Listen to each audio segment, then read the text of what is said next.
안녕하세요. 주식 분석하는 남자입니다. 12월 16일입니다. 드디어 올해 마지막 FOMC 연준의 회의가 끝났습니다.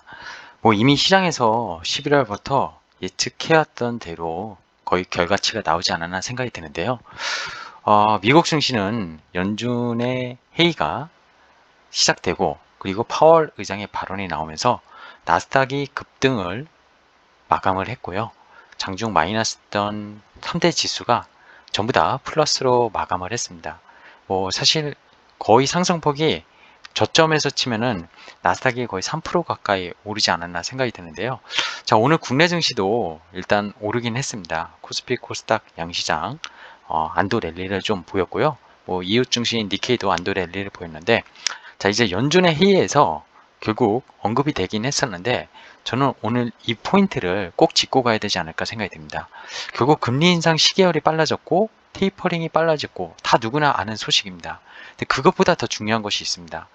이번 코로나 작년 2020년 3월 가격 시장이 급락한 이후에 결국에 유동성의 힘으로 전 세계 증시 그리고 비트코인 등 자산 가격을 상당히 끌어올리지 않았나 생각이 드는데요. 연준이 앞으로 어떤 행보를 보일지 특히 내년도 연준 회의에서 회의 때마다 나올 내용에서 이 내용은 꼭 체크하시고 주식 투자를 하셨으면 좋겠다. 이건 성장주 가치주를 떠나서 기본적으로 유동성을 축소할 수 있는 부분이기 때문에 매우 중요하다고 저는 생각하는데요. 오늘은 그 부분에 대해서 간단한 시장 브리핑과 함께 말씀드릴 수 있도록 하겠습니다. 자, 일단은 오늘 시장 거래소 코스닥 양시장 높이 시작은 했지만 장중에 거의 코스피 같은 경우에는 보합선까지 갔었고요. 코스닥은 종가가 거의 저가로 마감을 했습니다. 코스피는 장 막판에 조금 반등은 줬지만 좀 아쉬운 거는 미국처럼 세게 오르진 못했다. 결국 거래대금 부진 연말 계속 말씀드리지만 그리고 오늘도 보시면 개인이 양시장을 던졌습니다.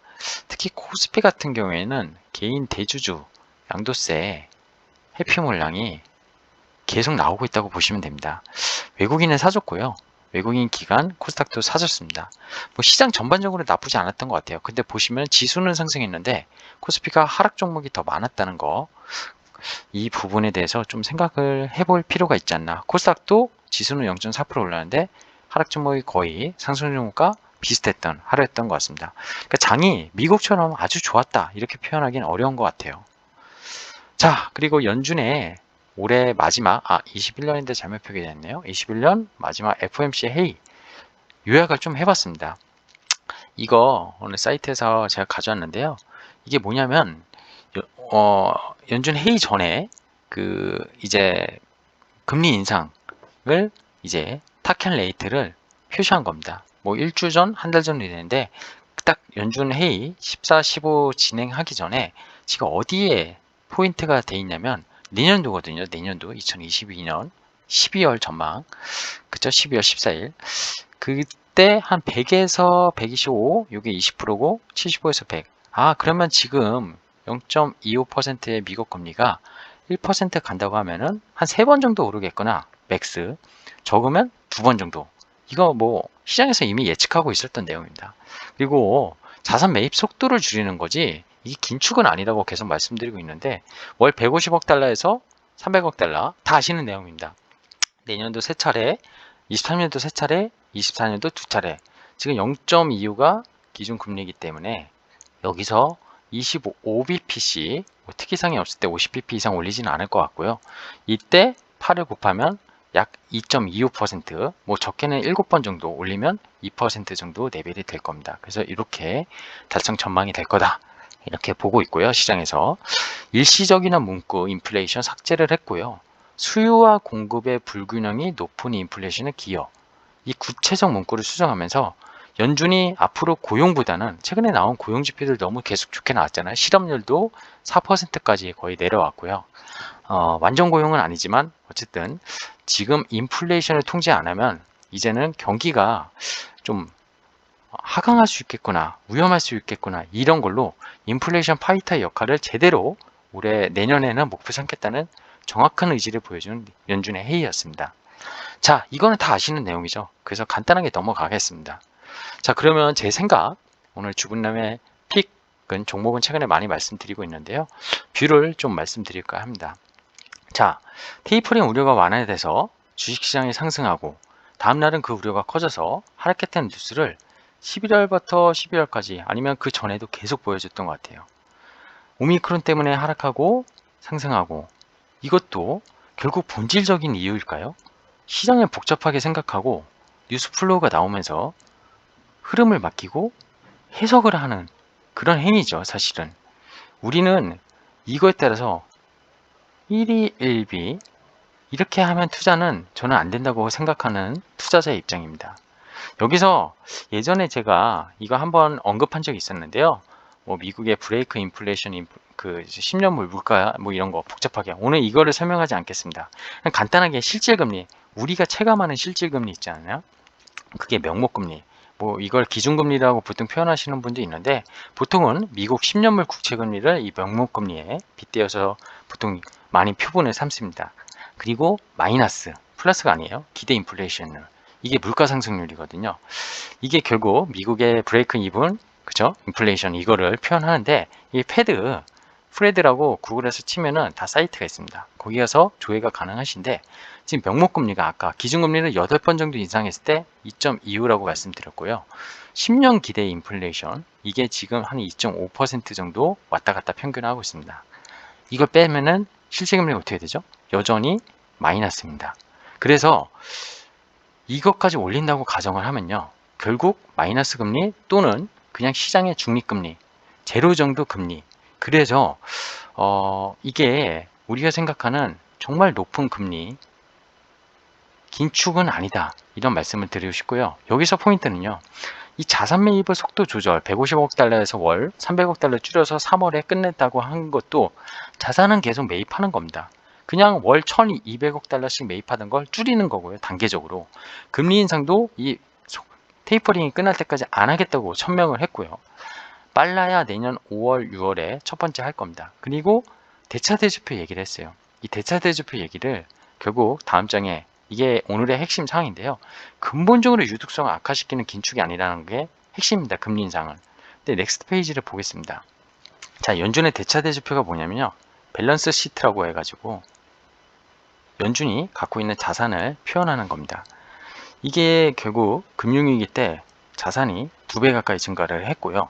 결국 거의 10년 넘게 꾸준히 증가를 했다가 잠깐 이때 2017년 16년 금리 인상을 4번인가 해가지고 연준이, 그리고 네 번째 이후에 자산 매입을 좀 줄인 적이 있었습니다. 4조 달러 이상을 좀 갔다가 3조 달러 후반까지 내려왔었죠. 뭐 3조 후반 그랬다가 코로나가 터지고 긴급한 유동성을 투입하면서 지금 8.6조 달러 정도 됩니다. 자, 여기 다 적어놨어요. 결국 이 유동성이 현재 버블이라고 뭐 표현하시는 분도 있지만 자산 증가의 핵심이죠. 그렇죠? 그래서 구조적 변화, 코비드가 가져온 디지털 혁명 기술의 변화의 속도가 성장, 이것이 또 주식시장을 더 이끈 플러스 알파 포인트가 유동성에 힘을 보태서 됐다고 봅니다. 앞으로 이 이후 22년 이후에 연준의 행보는 어제 회의에서 말씀드렸지만 다 파월이 인플레이션 파이터 행보를 보일 것이고요. 중요한 건 대차대조표의 축소의 발언이었는데 이 부분도 언급은 했습니다.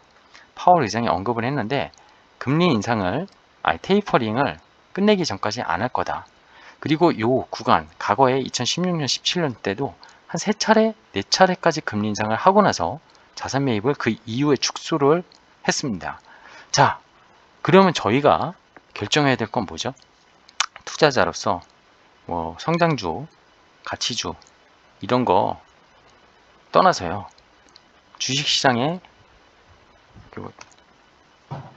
위험은 뭘까요? 지금 유동성 축소입니다. 물론 한국은행이 기준금리 먼저 인상해서 시중에 대출 규제 등 유동성을 축소시키면서 최근에 개인 거래 대금이 줄면서 거래 대금이 급감했습니다. 그것도 유동성 축소입니다. 근데 미국이 정말 유동성 축소를 하면요, 정말 이거는 주식시장에 좀 파급적인 조정이 올 수 있습니다.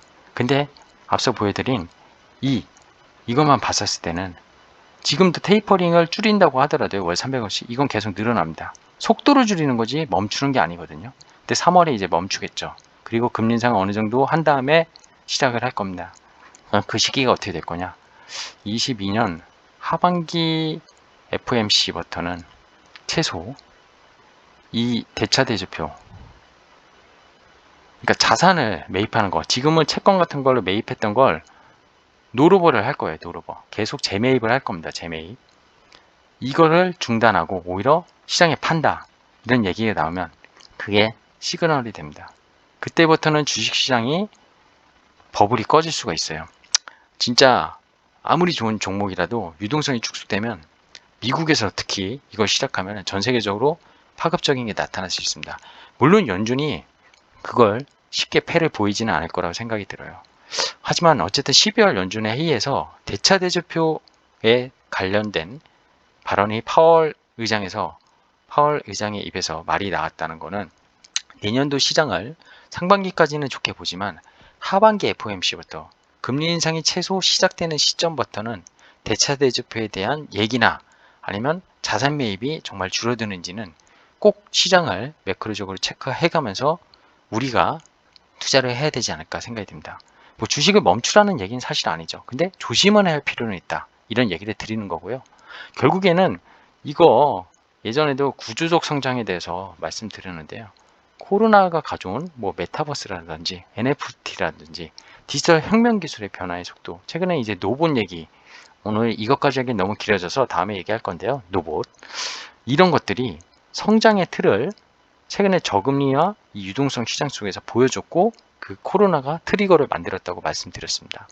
자, 우리는 걱정해야 되냐 지금? 저는 노라고 아직은 말씀드리고 싶고요.